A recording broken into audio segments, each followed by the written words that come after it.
السلام علیکم دوستو، آپ دیکھ رہے ہیں ایم جی ایچ اسٹوڈیو اور میں ہوں آپ کا دوست محمد جمال۔ دوستو آج سے چینل کے اوپر ایک نیا سلسلہ شروع کرنے جا رہا ہوں۔ یہ سلسلہ اسپیشلی ان دوستوں ان بھائیوں کے لیے ہے جو سعودی عرب کے علاوہ باقی جتنے گلف ممالک ہیں ان کے اندر مقیم ہیں، جس کے اندر کویت، قطر، بحرین، عمان اور یونائٹڈ عرب ایمریٹس وغیرہ آتے ہیں۔ تو آج سے اپنے اس سلسلے کے اندر میں گلف ممالک کے اوپر ایک نیوز بلیٹن بناؤں گا ان دوستوں کے لیے جو کہ وہاں رہتے ہیں، تو ان کو بھی آگاہی ہو وہاں کے حالات کے بارے میں، وہاں پہ کیا کچھ چل رہا ہے۔ تو آج کی اس ویڈیو کے اندر میں آپ کو گلف کی نیوز روزانہ کی بنیاد پر ایک چھوٹے سے بلیٹن کے اندر سنایا کروں گا، جو کہ 3 سے 5 منٹ تک کا ہوگا، جس کے اندر آپ کو وہاں کے حالات سے آگاہی ہوگی۔ آپ نے کمنٹ کر کے اپنی رائے سے ضرور آگاہ کرنا ہے کہ یہ نیا سلسلہ آپ کو چینل پہ کیسا لگا ہے۔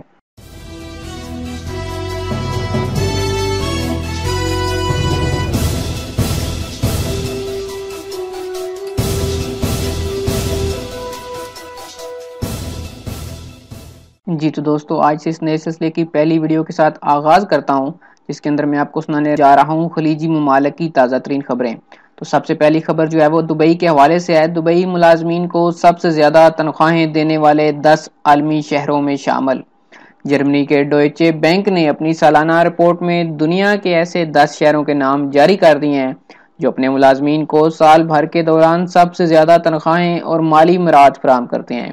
ڈوئچے بینک ہر سال مئی میں عالمی نرخ میپ کے نام سے ایک رپورٹ جاری کرتا ہے جس میں مہنگائی، ملازمین کی تنخواہیں، شہریوں کی اوسط آمدن اور ٹیکسوں سمیت دیگر امور پر بحث کی جاتی ہے۔ رپورٹ میں بتایا گیا ہے کہ ایسے شہر جہاں پر ملازمین کی ماہانہ تنخواہیں کم سے کم $3000 سے زیادہ ہیں، سب سے زیادہ مشاہرے دینے والے شہروں میں شمار کیے جاتے ہیں۔ ایسے 10 شہروں میں متحدہ امارات کے دبئی کا نام بھی شامل ہے، جہاں سرکاری ملازمین کو ماہانہ کم سے کم $3447 تنخواہ ادا کی جاتی ہے۔ یوں دبئی، لندن، سنگاپور اور فرینکفرٹ جیسے شہروں سے بھی آگے جاتی ہے۔ بحرین میں غیر ملکی سرمایہ کاروں کے لیے 10 سالہ اقامے کا امکان۔ بحرین حکومت نے غیر ملکی سرمایہ کاروں کو 10 سالہ اقامہ جاری کرنے کی تجویز پر غور کرنے لگی۔ قطر اور متحدہ عرب امارات اس قسم کا فیصلہ پہلے ہی کر چکے ہیں۔ بحرین کے سرکاری خبر رساں ادارے نے اطلاع دی ہے کہ بحرینی ولی عہد امیر سلمان بن حمد آل خلیفہ نے وزیر داخلہ شیخ راشد الخلیفہ کو ہدایت جاری کی ہے کہ وہ قانون کا ایسا مسودہ تیار کریں جس کے موجب غیر ملکی سرمایہ کاروں کو نجی کفالت پر 10 سالہ اقامہ جاری کیا جا سکے۔ بحرین وغیرہ خلیجی ممالک میں غیر ملکی شہریوں کو زیادہ سے زیادہ 3 سالہ مختصر مدتی اقامہ جاری کیا جا رہا ہے۔ امارات نے اسی ماہ غیر ملکی سرمایہ کاروں اور مختلف شعبوں کے ماہرین کو 10 سالہ اقامہ جاری کرنے کے قانون کی منظوری دے دی ہے۔ ہندوستانی گھریلو ملازمین جلد کویت میں۔ کویت میں متعین ہندوستانی سفیر نے انکشاف کیا ہے کہ ہندوستانی گھریلو ملازمین جلد کویت پہنچیں گے۔ 6 ہندوستانی ایجنسیوں کو اس کے اجازت نامے جاری کر دیے گئے ہیں۔ بینک گارنٹی کی ضرورت نہیں ہوگی۔ جلد ہی دونوں ملک ان تمام معاملات کو مفاہمتی یادداشت سے تحریر میں لے آئیں گے اور اس کے بعد ہندوستان سے کویت میں ہندوستانی ملازمین کی ترسیل کا کام شروع ہو جائے گا۔ کویتی بندرگاہ کے متعدد اہلکار پبلک پراسیکیوشن کے حوالے۔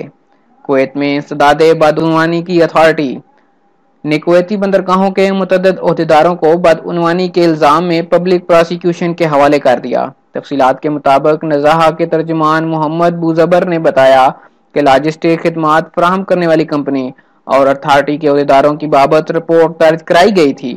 تحقیقات مکمل کرنے کے بعد شواہد سامنے آ جانے پر پتہ چلا کہ لاجسٹک خدمات فراہم کرنے والی کمپنی کے ساتھ کیے گئے معاہدے میں قانونی تقاضے پورے نہیں کیے گئے، جس کی وجہ سے سرکاری خزانے کو 1.07 ملین دینار کا خسارہ ہوا، جو ڈالر میں تقریباً $3.54 ملین بنتا ہے۔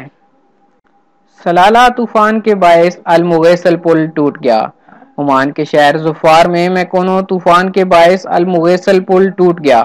ٹویٹر صارفین نے وادی سے گزرنے والے پل کی ویڈیو شیئر کی ہے، جس سے معلوم ہوتا ہے کہ سیلابی ریلے کے باعث پل ٹوٹ گیا ہے۔ واضح رہے کہ میکونو طوفان کے باعث ظفار سمیت سلالہ صوبے کی کئی کمشنریوں میں زبردست نقصان ہوا ہے۔ جی تو دوستو آج 31 مئی 2018 کے حوالے سے یہ تھی خلیجی ممالک کی خبریں۔ امید کرتا ہوں یہ ویڈیو آپ کو پسند آئی ہوگی۔ اگر یہ ویڈیو آپ کو پسند آئی ہے تو لائک کریں، کمنٹ کریں۔ نئے دوستوں نے ابھی تک چینل کو سبسکرائب نہیں کیا وہ چینل کو سبسکرائب کر لیں تاکہ اس طرح کی معلومات سب سے پہلے آپ کو ایم جی ایچ اسٹوڈیو کی طرف سے مل سکے۔ ویڈیو دیکھنے کے لیے آپ سب دوستوں کا شکریہ۔